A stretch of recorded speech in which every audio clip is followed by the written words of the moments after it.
Well, hello everybody and welcome. We are Lizzie and Justin from Thirdspace. This is the 361st week of our Turning Towards Life conversation, which began nearly 8 years ago, I think. Lizzie, we're heading towards that. So, Lizzie, hello and welcome. It's so good to be with you again. And to all of you who are with us, hello and welcome. You'll know I always say this, I think, when I'm beginning. It's so wonderful to have some of you who've been here pretty much since the start, or maybe from the start, and others of you who are finding us only now, and people who listen or watch every week, and people who dip in when it feels like we might meet some need or some longing. All of that is wonderful.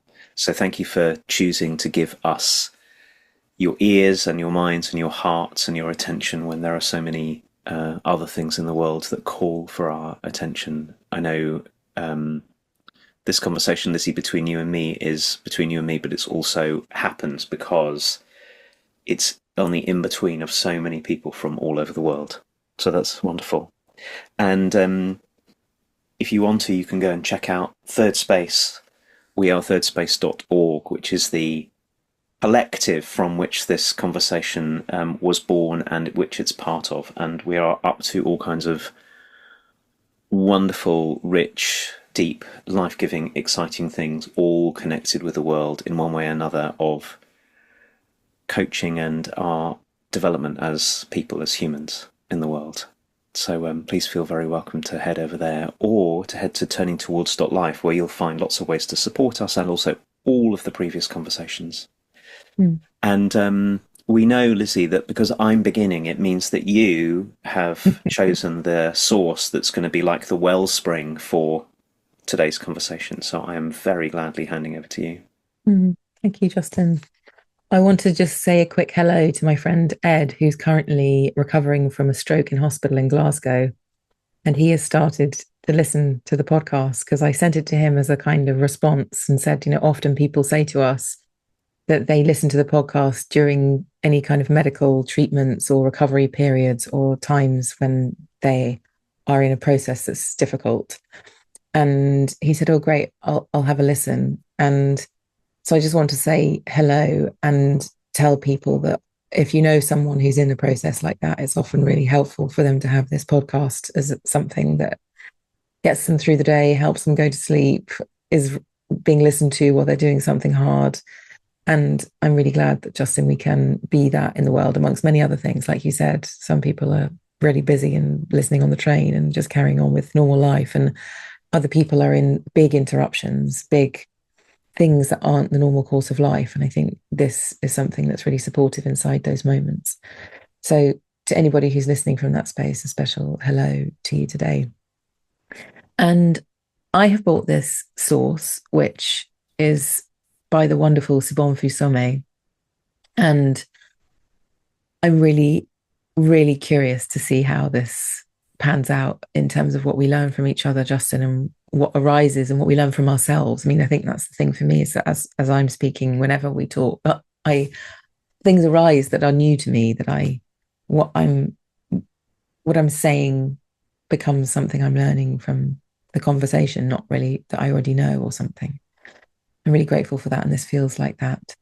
It's from a sweet and wonderful and deep and profound book called The Spirit of Intimacy, this little passage. And it's a really wonderful gift that this book exists in the world. So I'm going to read as we usually do, Justin, and then you can go and we'll see how we fare. So, one of the principles of the Dagara concept is of relationship that is not private. When we talk about our relationship in the village, the word our is not limited to two. And this is why we find it pretty hard to live in relationship in a modern culture that is lacking true community. In the absence of community, two people are forced to say this relationship is ours, when in fact a community should be claiming ownership.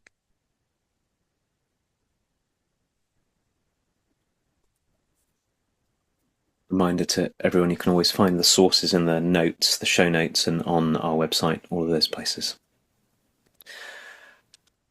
One of the principles of the Dagara concept of a relationship is that it's not private. When we talk about our relationship in the village, the word our is not limited to two.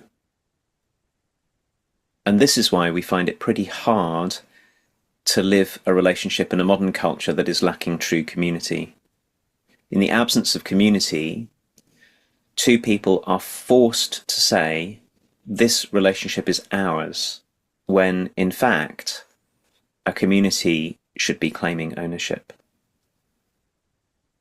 Thanks, Justin. So, this little place I'd like to begin and wonder about is all of the weddings I've been to, or the ceremonies where people get joined together by language and ritual. And there has always been, in every single one I've attended, this moment where all the guests are called upon to say, does everyone here present support this union in some way? And a declaration, like a noise or a show of hands or something that gives the guests, the people attending, supporting, gives us a chance to say yes, to be declarative about, yes, I will be a supporter of this relationship, or I will be here if they need us, or something. And it's funny, what's springing to mind, Justin, I have this game that I play with my little girl where she makes me do a marriage between two ducks. And the whole thing is about the congregation supporting the ducks. Like that's the basically all we talk about is how the congregation supports the ducks. And it's, it's just very silly. But it really is a thing that has like stuck in my heart every time I've made those declarations. Like I've taken it really seriously, and also been really curious because of how little opportunity I ever get to be that support to people inside relationship. It's like our culture, as Zibonfu was saying in this passage, our culture in some way tells us that whatever goes on inside a marriage or a partnership or whatever needs to stay behind closed doors. And there are these sayings like, oh, don't wash your dirty linen in public. And, no one else wants to know what's going on. And as far as anyone else knows, we're a nice, normal family kind of thing. And so there's a kind of way that culturally we don't talk about things outside of the four walls of our homes when it's about our most intimate and also most focused and most precious relationships. And I'm really curious about that. And the other day, I did actually have we were with a friend, and something came up between me and my husband, and we actually spoke about it as if we were having the discussion, the argument ourselves, but somebody else was with us. And it was so vulnerable. I completely understand the experience of wanting to keep it private, because I'm part of this too, obviously. But I wondered which way round it was. Is it that I'm not allowed to share in public or with anyone else what's going on in my relationship, and that's why it's vulnerable? Or is it vulnerable, and so that's why I don't share it with everyone? I'm really, really questioning what that is and the power of culture. Like, we talk about that all the time. The power of all of the messages that say you can do this and you can't do that is the kind of thing that creates so much vulnerability and so much, oh gosh, should this be being said? And the cool thing that happened in that instance was that the person who was with us, I had the story, oh, they're just going to run a mile. They're going to think we're completely bonkers and they're just going to run and we'll never see them again. And that didn't happen. Because on the inside, everybody knows that everybody's in some relationship kerfuffle at some point or another. Everyone knows it's hard to live together. Everyone knows we become things that we didn't even know we could become inside of an intimate relationship, and we're shocked at ourselves sometimes, and we suddenly don't know ourselves, and it's hard, and all of those things are real in people's experience, but because they're not shared on the outside, there's this big question as to whether it's real, and maybe I'm the only one who's lost the plot inside my own house. And maybe I'm the only one who feels this kind of shame. Maybe I'm the only one. And so there's a way that this kind of invisible message of you've got to keep it all private is just has power over us. And it has the power to keep us all separate too.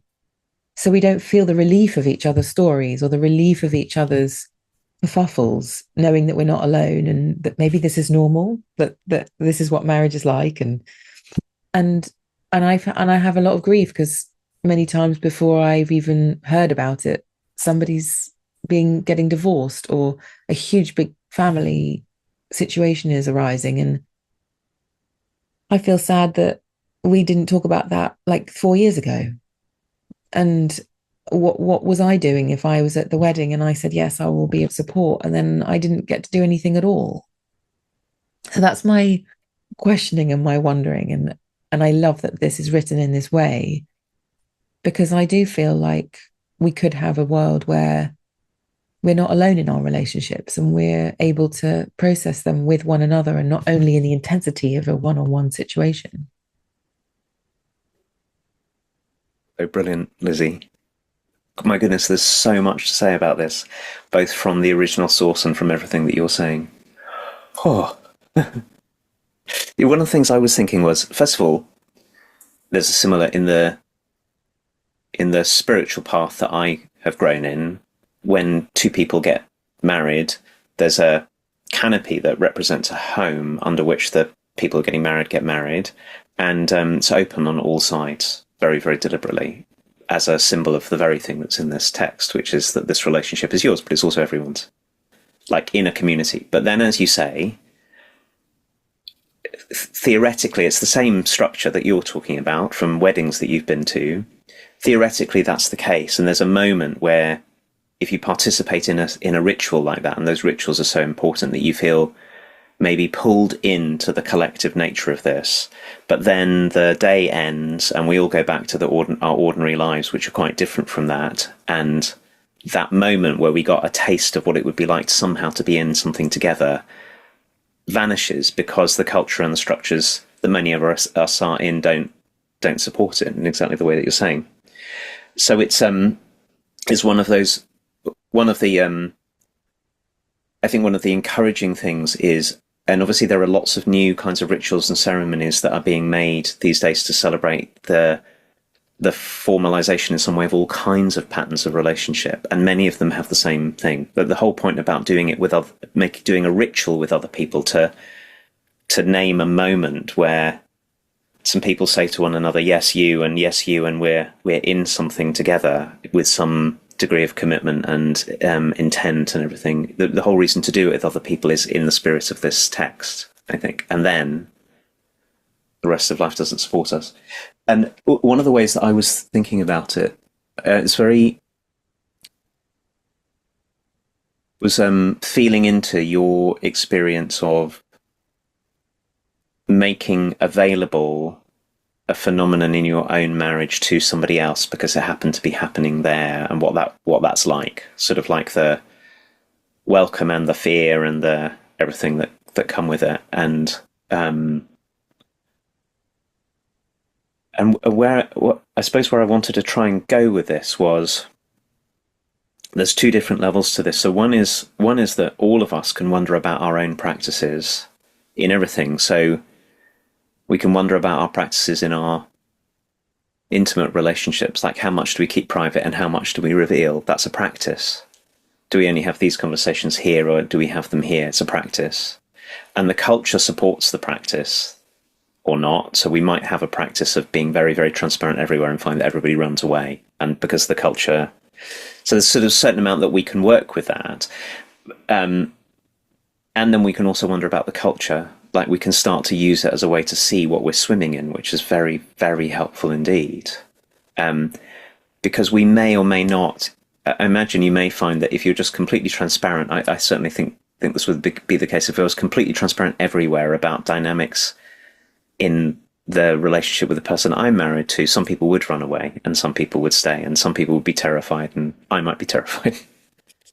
But what it points to is something that you've been pointing to very beautifully, I think, in what you've been saying, which is to start to see that many of us live in a culture where the predominant understanding of being a person is separation, is separateness. So it applies to the way that we think about intimate relationships like marriages and civil partnerships and other sort of long, maybe short or long-term intimate arrangements.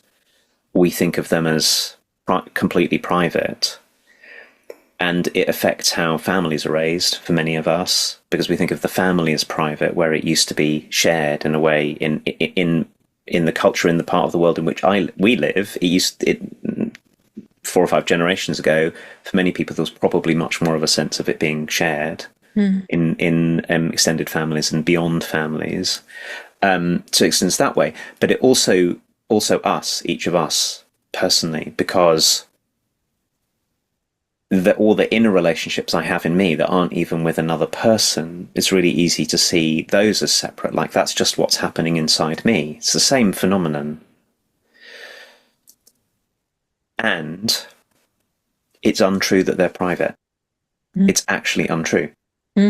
So if I imagine that you aren't affected by what's going on in me, I've really misunderstood what's going on here. And I've misunderstood because we have a story that we're somehow like isolated, like billiard balls. You know, we bump into one another once in a while, but we're sort of separate objects. And if I think that you are someone who's not affected by my relationship with the person I'm married to, whether you're with us or whether you're just with me, if I think that that's not showing up here, I've also misunderstood, because I think it's really true that we're way more open to one another and affected by one another than we know, sort of on that level. But it's also the case that, and this is going to be that's a bit tricky to say, and I'll see if I can say it. If you go out into your garden, I know you've got magnolias in your garden, and you look at the magnolia, you've got inside you the magnolia.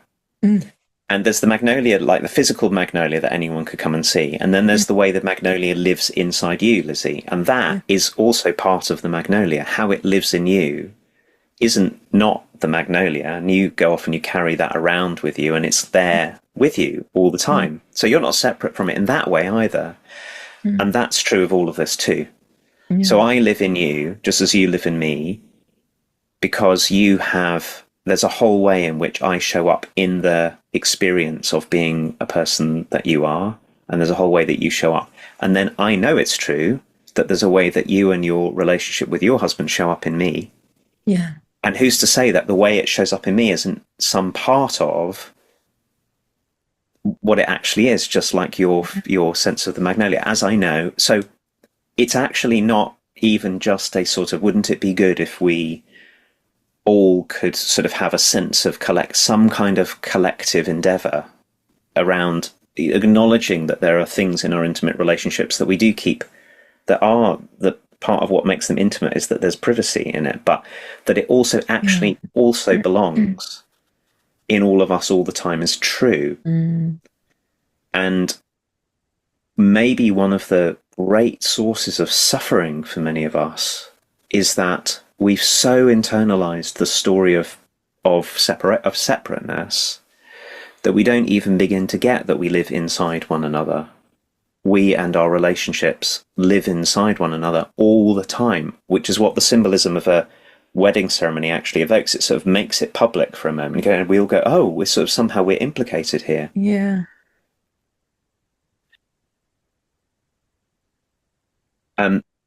Last thing is, so then I wonder what happens if we begin to, one way to go would be to sort of get radically transparent everywhere, and that may or may not be a good thing to do.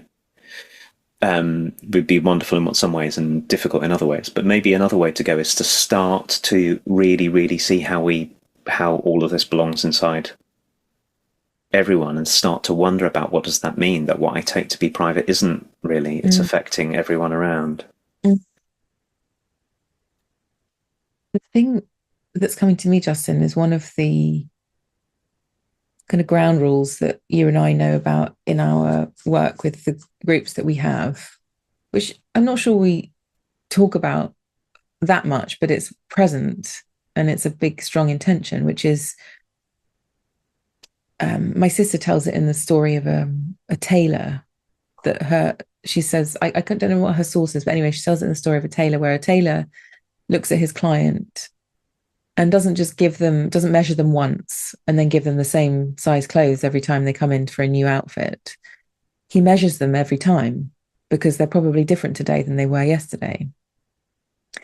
And the reason I'm saying this is because I can see that that's not what we do in our culture. Like you say, you live in me, but I have the habit of kind of fixing you in me as whatever my judgments are about you and my assessments and all that stuff. And how capable am I of seeing you whenever I see you and re-receiving you as new, as brand new every time? Actually, Justin, you've talked about this in the context of your marriage, of like, lying next to somebody that you've been with for decades and feeling them anew in each day. And that's not a kind of normal thing to be doing. That's a very conscious and intentional thing. And I think because we're not up to that, it's so much harder to, the nature of a relationship is that it's changing all the time, and that who we are and what we think is different every day about everything. And so if we were to give anybody a snapshot of that, we kind of also know that maybe we're not beings in this culture at this time who go, oh, that's what Justin's being like today, or that's what Justin thinks today. I wonder what he'll think tomorrow. We think, my goodness, he's a bit bonkers, isn't he? Or, and there's these kind of assessments made based on a moment of sharing something that probably are different in the next 10 minutes. But it's like we don't typically allow each other the grace to be a different person one moment to the next. And we don't see each other one moment to the next either because of the way that we live. We live very separately from one another. And so, like with the children, we just kind of say, oh, yeah, well, they're probably hungry. But we don't like pin them down to being the kind of person who does the thing that they do when they're hungry. We just think, oh, well, they're hungry, we'll give them some food, and then things will just move along. And who they are to us is minorly affected by that little event that happened. We don't give that grace to each other ordinarily. And so to bring our relationship things into the open, I suppose what I'm saying is, how do we become people that give everybody a lot of leeway to be whoever they are in whatever moment and know that's probably going to be different in the next moment? And if we could be those kinds of people, maybe it would be easier for us to share with one another without feeling like we were going to be judged and pinned down and assessed as a certain kind of person. Because the nature of relationship is it's just one continual full-on process all the time. It's a process that's unfolding and is mysterious, and we don't really know what's going on anyway, even if we think we do. And if we only saw one tiny bit of it and judged it based on the tiny bit we saw, we would be really wrong. We really would. And I've been wrong 100,000 times. And it's a little bit like when something is happening in a relationship and people say, oh, this is what's going on.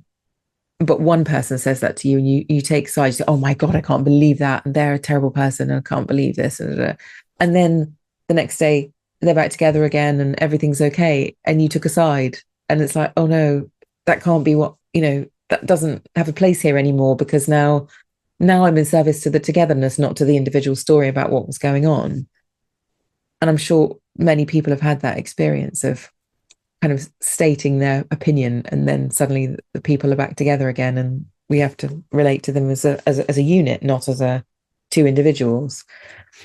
And I think that's part of this too, is, how do we become ones who allow everyone to be who they are as themselves individually today, but also how do we allow a relationship to be what it is today, knowing that tomorrow it will probably be different, because that's just the nature of process. And each of us, either individually or collectively or as two people, as a family, is a continually unfolding something that needs our holding, that needs our loving, intentional attendance rather than our fixing down and our judging and our, oh dear, they're that kind of person.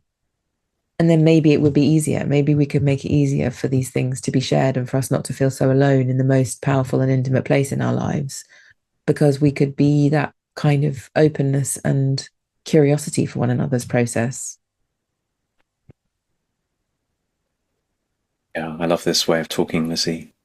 It's reminding me of a couple of things. So one is a wonderful book by, I think it's a wonderful book by Alain de Botton called The Course of Love. And there's a place in the course, which is about intimate relationships. And there's a place in the Course of Love where he says, if you marry someone, you have to, it's really helpful to understand you're marrying an unfolding life, not a fixed person. So if you go into a marriage imagining that the person you're marrying, with the idea that the way you decide who to marry is because you think all of the qualities that the person has, maybe how they conduct themselves, or maybe even how they look, or whatever it is, that's, oh great, you. And then you don't realize that because they're an unfolding process, they are going to change and you are going to change over time. If you can't get with that, you're in trouble. You're in real trouble, because 10 minutes down the line, you're both different. So then what? So then what are you marrying? Yeah. And he says, really, what you're marrying is life. And everything that you're talking about, I think, is just gets into this misunderstanding that we've got into, particularly for those. I mean, I think it's probably worldwide in many ways, because this way of thinking has spread across the world, but it's not uniform, but it's particularly grown up in the parts of the world we grew up, Lizzie, is not only we're separate, we're things. But we're more like, another metaphor I came across, which I really love, we're more like whirlpools. Like eddies in a current, like there's a river, great river flowing.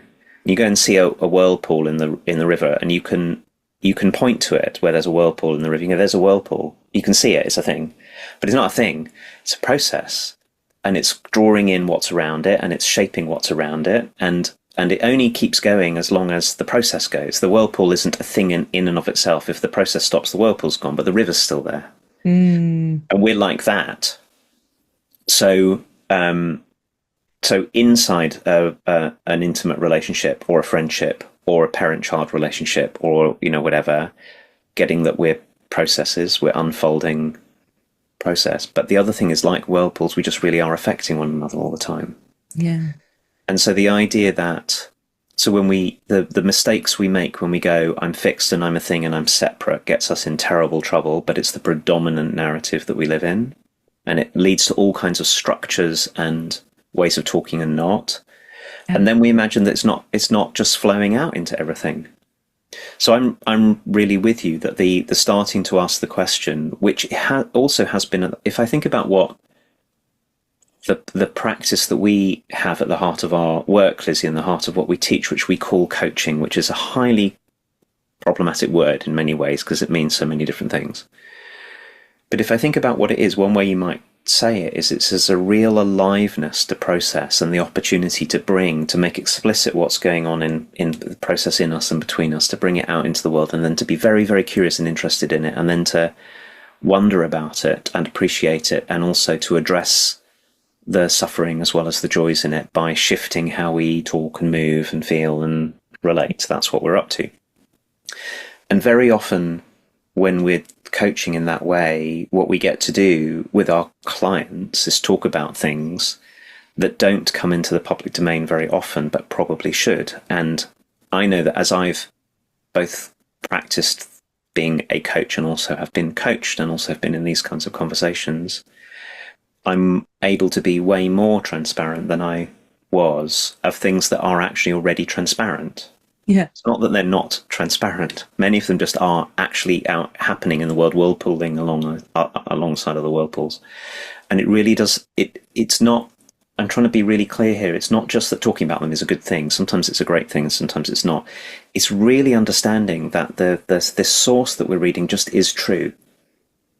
Whatever you do with it, we all belong to one another, and our relationships belong to the community.